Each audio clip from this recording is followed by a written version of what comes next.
पति ऐसा भी होता है। गरीबी से तंग आकर पति पत्नी ने की तपस्या। इंद्र ने प्रसन्न होकर दिया धनवान होने का वरदान, लेकिन एक शर्त रख दी। शर्त सुनकर पत्नी हो गई तैयार, लेकिन पति ने लौटा दिया इंद्र का वरदान। ये कहानी एक बार ज़रूर पढ़िएगा। अच्छी लगी तो प्लीज़ मेरे चैनल को सब्सक्राइब कीजिए, वीडियो को लाइक एंड शेयर कीजिए और कमेंट में ज़रूर बताइए। उत्तर भारत की एक प्रसिद्ध लोक कथा है। किसी गांव में एक पति पत्नी रहते थे। दोनों गरीबी में अपने दिन गुजार रहे थे। पति अपनी आलसी प्रवृत्ति के कारण ज़्यादा काम नहीं करता, फसल भी उतनी ही करता जितने में गुजारा हो जाए। पत्नी उसे बार बार प्रेरित करती कि लेकिन पति उसकी बात को अनसुना कर देता, हमेशा मेहनत करने से बचता और अपने भाग्यों को कोसता रहता। एक दिन गांव में कोई साधु आया। किसान के पड़ोसी ने उसकी पत्नी को बताया कि साधु बहुत सिद्ध है, लोगों को उनकी समस्या का एकदम सटीक उपाय बताता है। किसान की पत्नी साधु के पास गई। उसने साधु को समस्या बताई। साधु ने कहा, तुम्हारा पति मेहनत नहीं कर सकता क्योंकि वो आलसी है, उसे परिश्रम का महत्व समझाना होगा। पत्नी ने कहा, महाराज मैं उन्हें समझाती हूँ लेकिन वे मानते नहीं हैं। साधु ने कहा, अगर पति मेहनत नहीं कर सकता तो उसे कहो तपस्या करे। अगर स्वर्ग जैसा सुख चाहिए तो स्वर्ग के राजा इंद्र को प्रसन्न करें। साधु ने उसे एक मंत्र और तपस्या की विधि बता दी। पत्नी खुश होकर घर लौटी और पति को पूरी बात बताई। पति तपस्या के विचार से खुश हो गया। कुछ करना नहीं है, ठीक है, एक जगह बैठना ही तो है। दोनों ने तपस्या शुरू की। शुरुआत में ध्यान साधना और मंत्र जाप में थोड़ी समस्या आई, लेकिन धीरे धीरे ध्यान भी लगने लगा और मंत्र जाप भी अच्छे होने लगे। कुछ दिनों में दोनों ध्यान में पारंगत हो गए। एक दिन ऐसा भी आ गया जब दोनों गहन समाधि में पहुंच गए।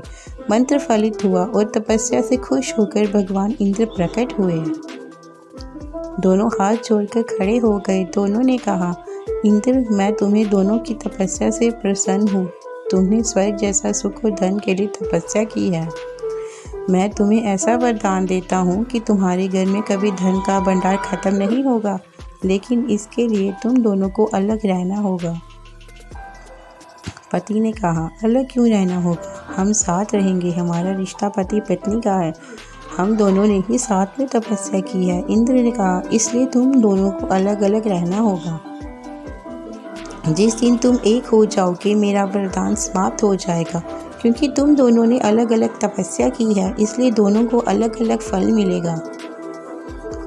दोनों सोच में पड़ गए। पत्नी ने कहा, अगर इन्हें पूरा सुख मिलता है, धन की कमी नहीं रहती है, तो मैं इस वरदान के लिए तैयार हूँ। लेकिन पति ने कहा, मैं इससे अलग नहीं रह सकता क्योंकि इतने दिन की तपस्या में इतने ज्ञान तो मुझे मिल ही गया है कि मेरी पत्नी मेरे सुख के लिए कितनी चिंतित है और आज भी ये मेरे सुख के लिए मुझसे अलग रहने को तैयार है। ये इतना त्याग कर रही है। और दूसरी बात, मुझे ये भी समझ में आ गई कि अगर मैं बैठे बैठे मंत्रों का जाप से भगवान को अपने सामने लाकर खड़ा कर सकता हूँ, तो मैं अगर मेहनत करना शुरू कर दूँ तो अपने आप ही धन का भंडार कर लूँगा। मुझे आपके वरदान की कोई आवश्यकता नहीं है। मेरे लिए इतनी चिंता और प्रेम रखने वाली पत्नी ही मेरे लिए प्राप्त है। मैं आलस का त्याग कर चुका हूँ, अब मेहनत करूँगा।